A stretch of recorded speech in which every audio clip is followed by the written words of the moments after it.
मेरी जमीन खोदरीबा कालवाड़ में ग्राम में पड़ती है 1.26 हेक्टेयर, जिस पे ये कब्जा नहीं करेंगे, इसलिए तुम इस पे पोल गाड़ के तारबंदी कर दो। यह है कि रात को करीबन 7:30-8 बजे 2 ट्रैक्टर मैसी ट्रैक्टर लेकर के आए अपराधी, 20-25 जने, औरत और आदमी, और गेहूं का बीज लेकर के आए और सब ट्रैक्टरों से एंड टू एंड जुता के रातों रूत बीज कर चले गए। ये दूसरे डिप्टी साहब आए हैं, इन्होंने साफ मना कर दिया, मैं तुम्हारी कोई सहायता नहीं करूंगी। क्या नाम है उसका? सब नमस्कार, जय भीम। मैं डॉक्टर महेश वर्मा। राजस्थान ही नहीं, पूरे भारत में दलित वंचित समाज की जमीन, जो खेती की जमीन है, उसको बड़े स्तर पर उन लोगों ने कब्जा करके बैठे हुए हैं जो जाति के नाम पर, दबंगाई के नाम पर और सामंती सोच के नाम पर अपना ठसका दिखाते हैं। प्रशासन से मिले भगत करके वह आज भी उन जमीनों पर खेती कर रहे हैं। दलित वंचित समाज प्रशासन और संविधान की गुहार लगाते हुए प्रशासन के पास पहुंचता है, लेकिन अभी तक उन समाजों को, जो दलित वंचित समाज है, उन्हें न्याय नहीं मिल पा रहा है। जो तस्वीर जो आप देख रहे हैं, यह अलवर के टेहला तहसील के कालवाड़ गांव की, कालवाड़ खो दरीबा तहसील की है, जहां पर जो रैगर समाज है उनको पहले 183B के तहत जमीन पर जो कब्जा दिलवा दिया गया था रैगर गुजर समाज से, लेकिन फिर उसके बाद 2-3 महीने बाद, यानी कि 23/11/2024 को फिर दोबारा से उस जमीन पर गुजर समाज के उसी गांव के लोगों ने कब्जा कर लिया है। इन्होंने गुहार लगाई प्रशासन से, एसपी साहब से, जिला कलेक्टर से और उस स्थानीय सीओ से। वे वहां पर मौके पर पहुंचती हैं, लेकिन कोई कार्रवाई नहीं करती है और उन्हें डर है कि अगर हम अपनी जमीन पर कब्जा के लिए संघर्ष करते हैं तो वह एक बड़े जान माल का नुकसान हो सकता है। और यही धमकी गुजर समाज के, जिन्होंने जमीन पर पूरा फिर दोबारा से कब्जा किया है, वह धमकी दे रहे हैं कि हम इस खेत पर तुम्हारी नजर दोबारा से आई तो तुम्हारे के साथ जिंदगी और मौत को, किसी भी तरह की घटना को अंजाम हम दे देंगे। देखिए, हमने पीड़ित परिवार से बात की और उस दिन बात करी जब अलवर में संविधान दिवस प्रताप ऑडिटोरियम में मनाया गया था। यानी कि संविधान जो सभी नागरिकों को सम्मान और समानता और संवैधानिक अधिकार देता है। देखिए इस पूरी वीडियो को, देखें पीड़ित परिवार क्या कह रहा है अपने दर्द भरी दास्तान के साथ। नमस्कार, मैं डॉक्टर महेश वर्मा और आप देख सकते हैं कि मैं अलवर के प्रताप ऑडिटोरियम में हूं और यहां पर कुछ देर पहले संविधान दिवस के उपलक्ष्य में एक भव्य कार्यक्रम हुआ। लोगों को जागरूक करने के बारे में यहां जानकारी दी गई और संविधान में जो खासतौर पे भारत के नागरिकों के लिए जो संवैधानिक अधिकार है, मूल्य हैं, वैल्यूज हैं, उनके बारे में यहां पर बड़ी बड़ी बातें की गई और बताया गया कि संविधान एक संवैधानिक अधिकार से आप उन तमाम अधिकारों को पा सकते हैं जो आपको मानवता और मानव होने का एहसास भी कराती है। लेकिन मेरे साथ यहाँ पर 2 व्यक्ति हैं, इनके साथ एक ऐसी घटना घटी है कल रात ही नहीं, तकरीबन 10 साल पहले भी इनकी तकरीबन 5 बीघा जमीन पर एक बार फिर उसी गुजर परिवार ने कब्जा कर लिया है। उस गांव के जो मीडिया की भाषा में उसे दबंग कहते हैं, लेकिन मैं अपनी भाषा में उन्हें सामाजिक अत्याचारी कहूंगा या सामंती कहूंगा। ये वो लोग हैं जिनकी 5 बीघा जमीन खुद की जमीन है, खातेदारी है, जमाबंदी इनकी है और 2013 में इनकी जमीन को कब्जा कर लिया गया। उसके बाद ये प्रशासन के पास गए, प्रशासन ने इनकी जमीन को बड़े जद्दोजहद के बाद जमीन को छुड़वाया और कब्जा दिलवाया। लेकिन फिर एक घटना घटती है, इनके जमीन को फिर दोबारा से वही परिवार, वही गुजर समाज के जो असामाजिक तत्व हैं, उन्होंने कब्जा कर लिया। मेरे साथ यहाँ पर क्या नाम है आपका? सर, मैं पवन कुमार वर्मा। पवन कुमार वर्मा। और आपका क्या नाम है? प्रेमचंद जी। क्या वाक्य है, कितनी जमीन है आपकी और कितनी जमीन पर कब्जा कर लिया? वो कौन लोग हैं? सब वो गुजर समाज के व्यक्ति हैं और मेरी जमीन खोदरीबा कालवाड़ में ग्राम में पड़ती है 1.26 हेक्टेयर, जिसमें सब उन्होंने 28 दिसंबर 2013 को मुझे व मेरे परिवार की औरतों को मार करके और मेरा पूरा चेहरा फ्रैक्चर करके, खवा ये फ्रैक्चर करके मेरी ज़मीन पे कब्जा किया था और औरतों को मारा गया था। उसके तत्पश्चात रिपोर्ट दर्ज होने के बाद में टेहला थाने मेडिकल करवाया तो वहाँ डॉक्टर उमराव जी जो मर्द पोजीशन में मुझे बताता हुआ जयपुर SMS के लिए रेफर कर दिया उन्होंने। श्रीमान जी। उसके तत्पश्चात कोर्ट के आदेश में कोर्टों के अनुसार न्याय मिला हमको और ज़मीन का कब्जा दिलाने का आश्वासन मिला, जिसमें प्रशासन तहसीलदार साहब व थानादार साहब द्वारा 183 बी के तहत हमें कब्जा दिलाया गया 29 अगस्त को।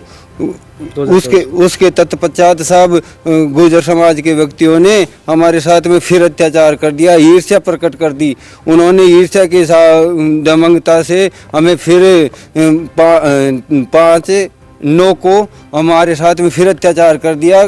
कब्जा दिलाने के 5 दिन बाद में ही हमारे जो तहसीलदार साहब और थानादार साहब ने ये कहा था कि आपकी जो जेसीबी द्वारा हमने आपके खेत की चारों तरफ पत्थरगड़ी करवाई है, जिस पे ये कब्जा नहीं करेंगे, इसलिए तुम इस पे पोल गाड़ के तारबंदी कर दो। हमने श्रीमान जी पोल गाड़ के कर्ज करके और कैसे भी हमने तारबंदी करना शुरू किया वहाँ पे।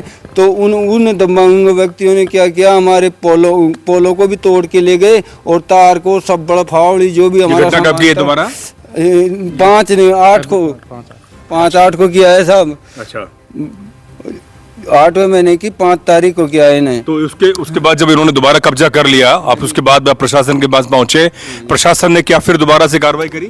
नहीं साहब, कलेक्टर साहब ने तुरंत जब कलेक्टर साहब के जब रिपोर्ट दर्ज करवाई हमने टेला थाने में, उसके तत्पश्चात एसडीएम साहब के पास में पहुंचे और फिर कलेक्टर साहब के पास में पहुंचे, नहीं कार्रवाई हुई। जब कलेक्टर साहब ने तुरंत सिचुएशन है उसका पता लगाने की, सत्यता की बात कही और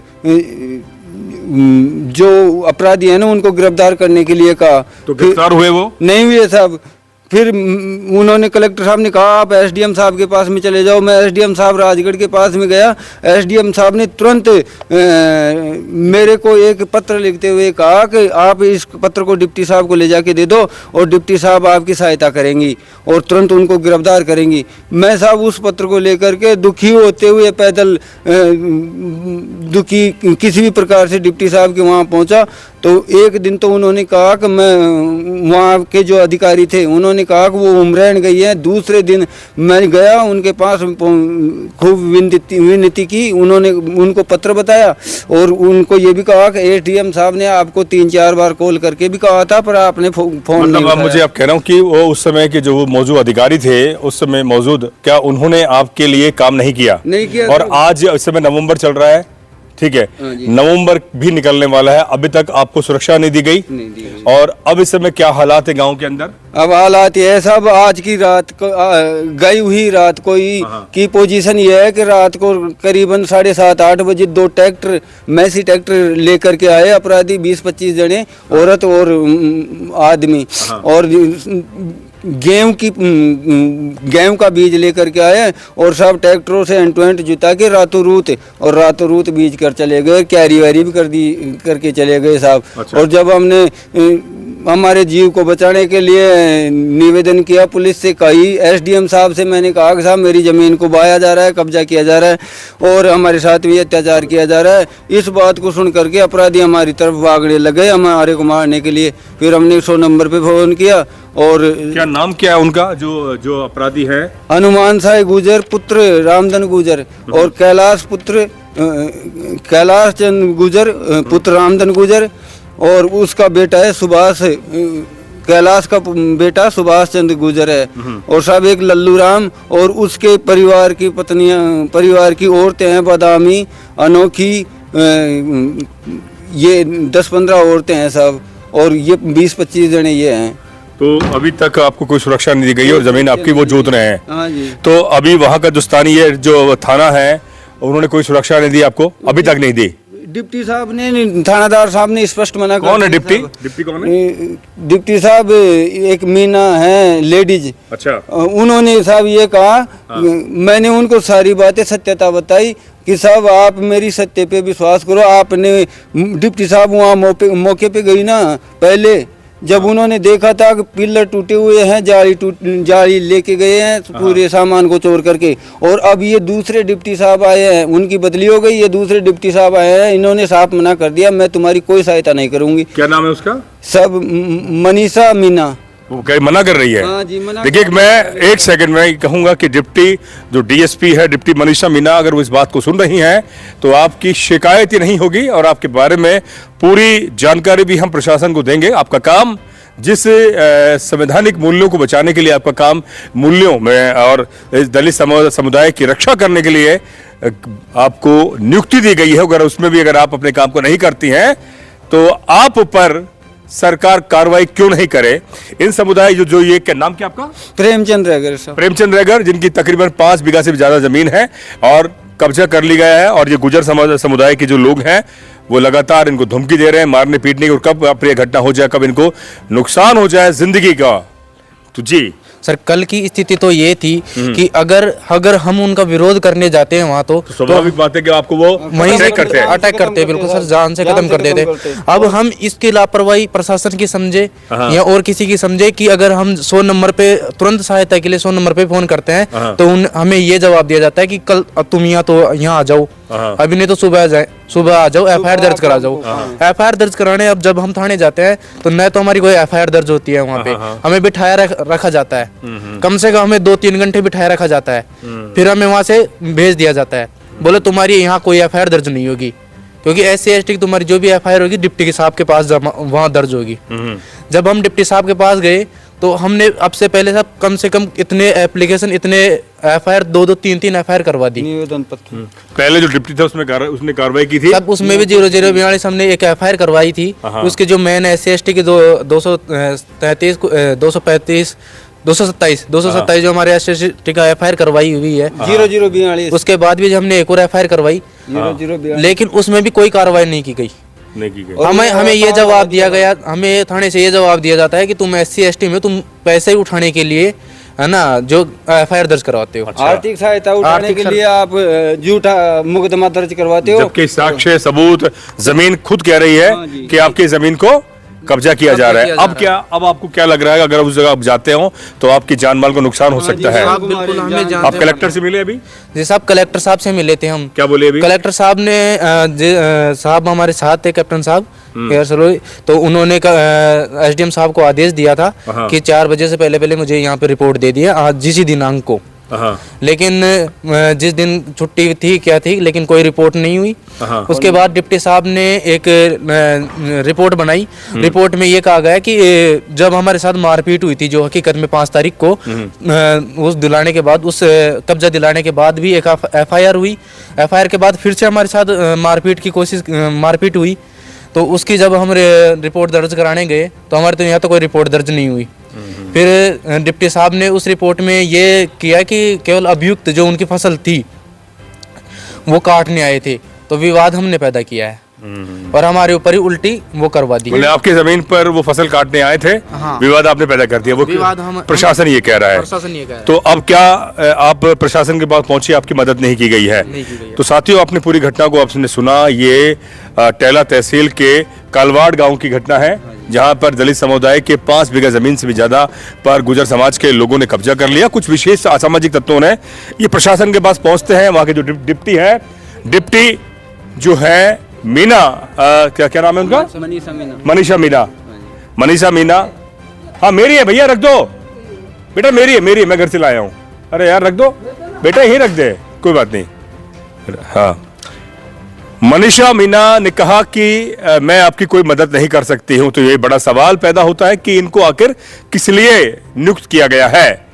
और थाना, जो पुलिस थाना है, वो भी कहता है कि आप सिर्फ आर्थिक मुआवजा, आर्थिक मदद लेने के लिए ही रिपोर्ट दर्ज करवा रहे हैं, जबकि ऐसा कोई मामला नहीं है। जबकि जमीन और ये इनके चेहरे आप देख सकते हैं कि अगर ये उस खेत पर अपनी जमीन को बचाने के लिए जाते तो आज शायद ये जिंदा नहीं होते। इनके परिवार का कोई ना कोई एक सदस्य आज जिंदगी और मौत से संघर्ष कर रहा होता। तो सवाल यह है कि जितने भी ये संविधान दिवस के उपलक्ष्य में बड़ा कार्यक्रम हुआ, लेकिन इसकी ताकत जब है कि जब दलित समाज को उसके अधिकार मिले और वाकई प्रशासन उसका सही तरह से काम करे, अन्यथा सब बेमानी है। प्रशासन, कलेक्टर साहब को, एसपी साहब को, डिप्टी को, तमाम लोगों को यह सुरक्षित करना होगा कि हम दलित आदिवासी समाज को उसको सुरक्षा दें, अन्यथा मैं फिर कह रहा हूं सब बेमानी है। हम इस पर कार्रवाई करेंगे, हम कलेक्टर साहब से जवाब पूछेंगे। तो इतना ही है कि जमीन पूरे अलवर नहीं, पूरे भारत में दलित समाज की जमीनों को ऐसी कब्जा किया गया है, कोई और जोत रहा है। और हमारे जो नेता है वो बड़ी बड़ी बात करके वोट ले लेते हैं, चुनाव जीत जाते हैं। ये उनका काम है कि संविधान जो संसद में, विधानसभा में ये मुद्दा उठाएं और दलितों की जमीनों को कब्जा दिलवाएं। जय भीम, जय भारत। मैं डॉक्टर महेश वर्मा, आप देख रहे थे